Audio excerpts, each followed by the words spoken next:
বন্ধুরা নমস্কার। এতদিন স্বনির্ভর দলের সরকার চালিয়েছিলেন প্রধানমন্ত্রী নরেন্দ্র মোদী। এবার পরনির্ভর দলের সরকার চালাবেন। স্বনির্ভর অর্থাৎ স্বসহায়ক গোষ্ঠী বলেন না আপনারা, সেলফ হেল্প গ্রুপ। এতদিন বিজেপি ছিল সেলফ হেল্প গ্রুপ, নিজেরাই নিজেদের সাহায্য করত, নিজেরাই মানে সম্পূর্ণভাবে আত্মনির্ভর ছিল। 303 জন এমপি ছিল, অর্থাৎ কারোর ওপরে, কারোর দয়ার ওপরে, কারোর সহযোগিতার ওপর নির্ভরশীল ছিল না, সম্পূর্ণভাবে স্বনির্ভর ছিল। সেই অর্থে গত 10 বছরের বিজেপিকে স্বনির্ভর দল বলা যায়। স্বনির্ভর দল কেউ বলতে পারেন সেলফ হেল্প গ্রুপ। তো তা ছিল। এতদিন প্রধানমন্ত্রী নরেন্দ্র মোদী যে মুকুট পরেছিলেন, বলা যাবে অদৃশ্য সেই মুকুটটা সোনা দিয়ে আরও নানান ধরনের মণিরত্ন দিয়ে সাজানো ছিল।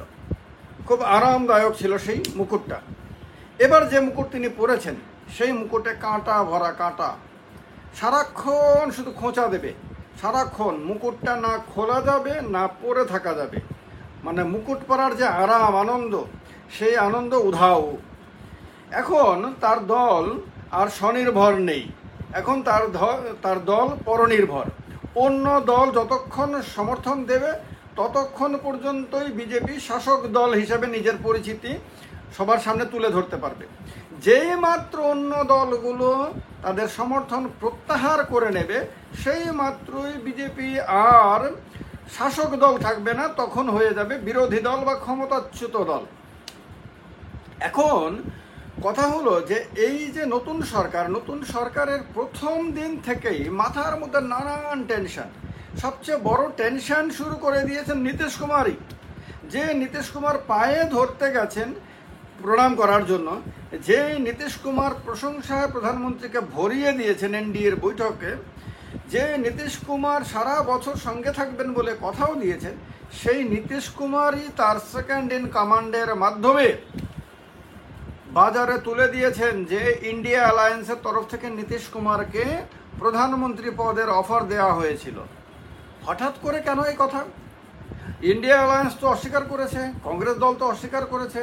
হতে পারে সত্য, হতে পারে মিথ্যা, হতে পারে কংগ্রেসের চাল, হতে পারে এটা মানে আদতেই ঘটেনি এরকম, হতে পারে এটা নীতিশ কুমার এবং কংগ্রেস মিলেমিশেই পরিকল্পনা করে এমনটা করেছে, নাও হতে পারে।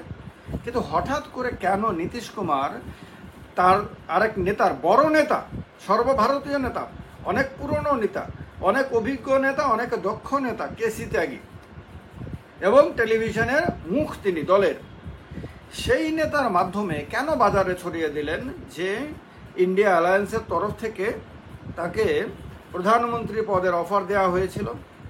এই যে কথাটা তুলে দিলেন, সত্য হোক অথবা মিথ্যা হোক, যদি সত্য হয় তিনি চেপে রাখতে পারতেন, এখন এটা কথাটা না বলতেও পারতেন, আর মিথ্যা হলে তো বলার প্রশ্নই ছিল না। কিন্তু কেন বললেন এই কারণে যে প্রথম দিন থেকে এই সরকারটাকে চাপে রাখতে হবে। প্রথম দিন থেকে এই সরকারটাকে এবং নতুন সরকারের প্রধানমন্ত্রীকে বুঝিয়ে দিতে হবে যে আমাদের কাছে বড় অফার আছে, অর্থাৎ যে চেয়ারে তুমি বসেছো সেই চেয়ারের অফার পর্যন্ত আমাদের কাছে আছে। সুতরাং এটা মনে রাখো, মাথাতে রাখো, এবং সারা বছর আমাদের যে দাবি দাওয়াগুলো থাকবে, আমরা যা যা বলবো তা শুনে সেই মতন সরকার চালাবে। শুধু এই বার্তাটা দেওয়ার জন্য নীতিশ কুমার পরিকল্পিতভাবে, কারণ নীতিশ কুমার অত্যন্ত অভিজ্ঞ নেতা এবং জোট রাজনীতির তো একেবারে মাস্টার বলা যায়। তিনি বিহারে দেখেন, একবার বিজেপির সঙ্গে অ্যালায়েন্স, একবার আরজেডির সঙ্গে অ্যালায়েন্স, আবার বিজেপির সঙ্গে অ্যালায়েন্স, এইরকমভাবে দিল্লিতেও এবং বিহারের মধ্যেও এগুলি পাল্টাপাল্টি করতে করতে এমন একটা অবস্থাতে গেছেন যে তাকে পল্টু রাম বলে বিহারে অভিহিত করা হয়। তো তিনি প্রথম দিন থেকে নরেন্দ্র মোদীর সঙ্গে ডাবল স্ট্যান্ডার্ড আচরণ করা শুরু করে দিয়েছেন বলে মনে করা হচ্ছে। এবং তার কারণে বলছি, আর একদিকে আপনার চন্দ্রবাবু নাইডু কি করছেন সেটা নিয়ে আরেকটা ভিডিওতে বিস্তারিত আলোচনা করব, কারণ সেখানে অনেক কথা বলার রয়েছে। সরকারটা যে কাঁটার মুকুট আমি বলেছি, কেন কাঁটার মুকুট? কারণ এটা স্পষ্ট করে দিয়েছেন নীতিশ কুমার যে টেনশনে রাখবেন, আর চন্দ্রবাবু নাইডুও স্পষ্ট করে দিয়েছেন তিনি টেনশনে রাখবেন, তার বিষয়গুলো নিয়ে স্বতন্ত্র আলোচনা দরকার আছে বলে করব। অন্য দলগুলোর মধ্যে রাষ্ট্রীয় লোক দল, তাকে এনডিএর মিটিংয়ে তাকে মঞ্চেও রাখা হয়নি, তাকে ভাষণ দিতেও দেওয়া হয়নি। টেনশনে তিনিও রাখবেন, টেনশনে রাখবেন একনাথ শিন্দের যে 7 জন এমপি রয়েছে, কারণ এই 7 জন এমপি আপনার উদ্ধব ঠাকরের সঙ্গে যাওয়ার জন্য উদ্গ্রীব হয়ে রয়েছে বলে মিডিয়া রিপোর্টে জানা যাচ্ছে। ফলে এই আরেক কাটা খোঁচাবে, সারাক্ষণ খোঁচাবে। এইরকমভাবে অন্য যে ছোট ছোট দলগুলো, মনে রাখবেন অন্য ছোট ছোট দলগুলো সবাই কিন্তু অস্তিত্বের সংকট। আর বিজেপির যে বিশ্বাসযোগ্যতা গত 10 বছরে নষ্ট হয়েছে, যে বিজেপির সঙ্গে শরিক দল হলে, তার সঙ্গে থাকলে বিজেপি ধীরে ধীরে বড় মাছ ছোট মাছকে যেমনভাবে খেয়ে নেয়, তেমনভাবে সে তার অ্যালায়েন্স পার্টনার ছোট ছোট দলগুলোকে খেয়ে ফেলে। এই বদনামটা মহারাষ্ট্রে হয়েছে, এই বদনামটা আরও অনেকগুলো জায়গাতে হয়েছে। তো এই কারণে এবার ছোট ছোট দলগুলো বিজেপির নেতৃত্বাধীন সরকারে থাকবে, নরেন্দ্র মোদীর নেতৃত্বাধীন সরকারে থাকবে, মিষ্টি মিষ্টি কথা বলবে, ভালো ভালো প্রশংসা বাক্য প্রথম দিন না তার আগে থেকে শুরু হয়ে গেছে, এগুলিগুলো বলবে। কিন্তু মনে রাখবেন তারা গোপনে তারা নীতিশ কুমারের সঙ্গে যোগাযোগ রাখবেন, তারা গোপনে তারা অন্য নেতাদের সঙ্গে যোগাযোগ রাখবেন যারা মূলত বিজেপি বিরোধী। তারা বিজেপির সঙ্গে থাকবে কিন্তু বিজেপির বিরুদ্ধে কাজ করবে। এই কারণে এই যে সরকারটা, নতুন সরকারটা তার প্রথম দিন থেকে বড় ধরনের চ্যালেঞ্জের মুখোমুখি। এবং এই ধরনের চ্যালেঞ্জ আপনার অটল বিহারী বাজপেয়ীর সরকারের সামনেও ছিল। অটলজি যখন 1996 সালে শপথ গ্রহণ করেছিলেন, তখন তার সামনেও চ্যালেঞ্জ ছিল। কিন্তু অটল বিহারী বাজপেয়ীর সামনে একটা বিরাট বিশ্বাসযোগ্য ইতিহাস ছিল।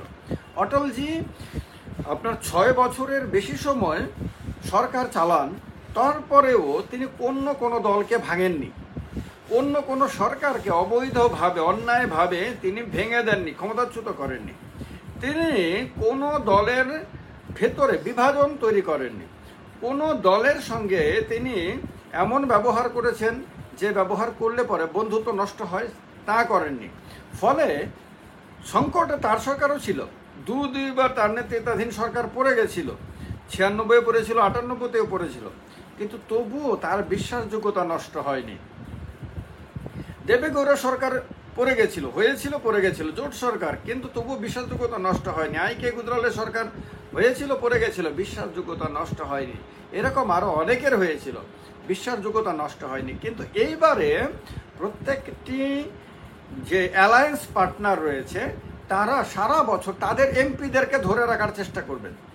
তাদের মাথার মধ্যে এটা থাকবে যে গোপনে গোপনে বিজেপি তাদের এমপিদেরকে ভাঙিয়ে নেয়ার এবং তাদের দলকে খেয়ে ফেলার চেষ্টা করবে। এই যে একটা ধারণা, এই ধারণাটা তাদেরকে সারা বছর তাড়িয়ে বেড়াবে।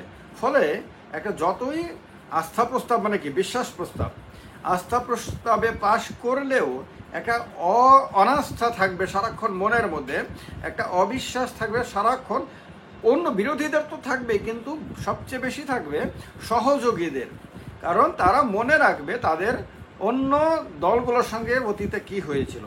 এই কারণে বলছি আমি যে এটা একদম বাস্তব সত্য কথা যে প্রথম দিন থেকেই বড় ধরনের চ্যালেঞ্জের মধ্য দিয়ে কাজ শুরু করতে হচ্ছে এই নতুন সরকারকে।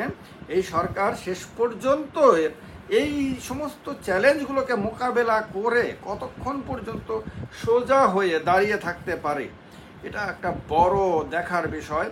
এবং এই ব্যাপারে সবাই সন্দিহান।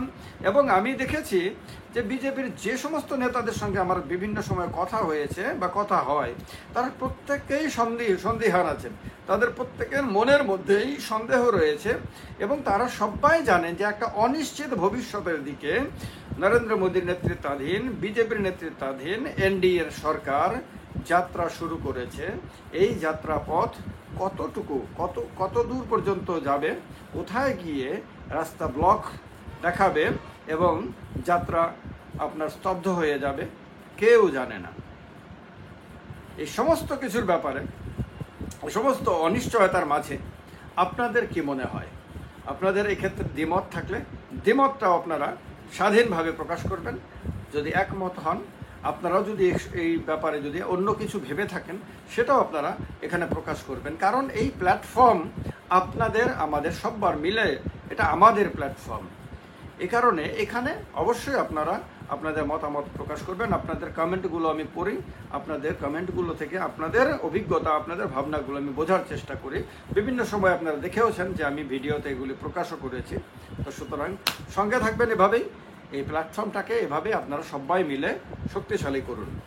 ভিডিওটা ভালো লাগলে লাইক করুন আর শেয়ার করে অন্য বন্ধুরাও যাতে এই প্ল্যাটফর্মে যুক্ত হতে পারেন, প্ল্যাটফর্মটা যাতে আরও বড় থেকে আরও বড় হয়, তার জন্য আপনার অবদান আরেকটু বেশি রাখুন। এর সঙ্গে শুভকামনা, ভালো থাকবেন। নমস্কার, জয় হিন্দ।